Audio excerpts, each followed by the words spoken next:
The Wendigo's Prey, a summer camping horror. Derek had been looking forward to this vacation for months. He'd been working long hours at his job, and he needed a break.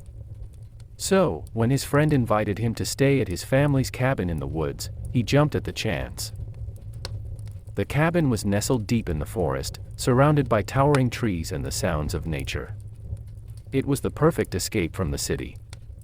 But as Derek settled in for his first night, he couldn't shake the feeling that something was off. He dismissed it as nerves, but as the night wore on, the feeling only grew stronger. It wasn't until he heard the howling in the distance that he realized what was wrong. He tried to tell himself that it was just a coyote, but the howling was too human-like, too eerie. Derek tried to shake off the unease and went to bed. But as he drifted off to sleep, he was plagued by nightmares of a creature stalking him through the woods.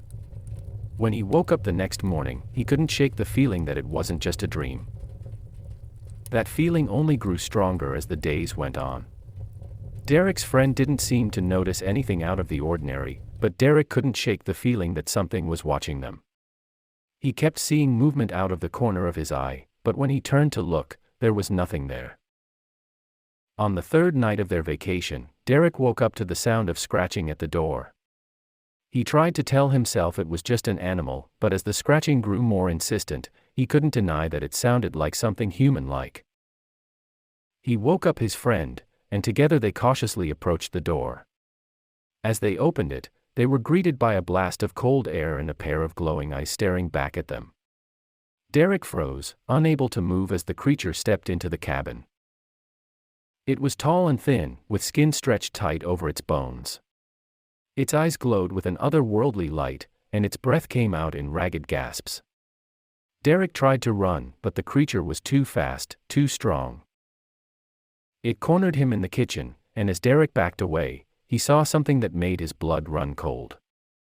The creature's mouth was filled with razor-sharp teeth, and its jaw seemed to unhinge as it let out an ear-piercing scream. Derek's friend tried to fight it off, but the creature was too strong. It grabbed him by the neck and tossed him aside like a rag doll. Derek knew he had to act fast if he wanted to survive. He spotted a knife on the counter and grabbed it, lashing out at the creature. It was a fierce battle, but in the end, Derek managed to land a blow that sent the creature reeling.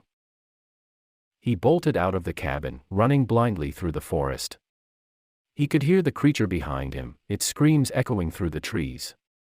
But somehow, he managed to make it to the nearest town. When he told his story, no one believed him. They told him it was just a wild animal, but Derek knew better. He knew what he had seen, and he knew that he had narrowly escaped a Wendigo attack. From that day on, he never ventured into the woods alone, and he always kept an eye out for those glowing eyes.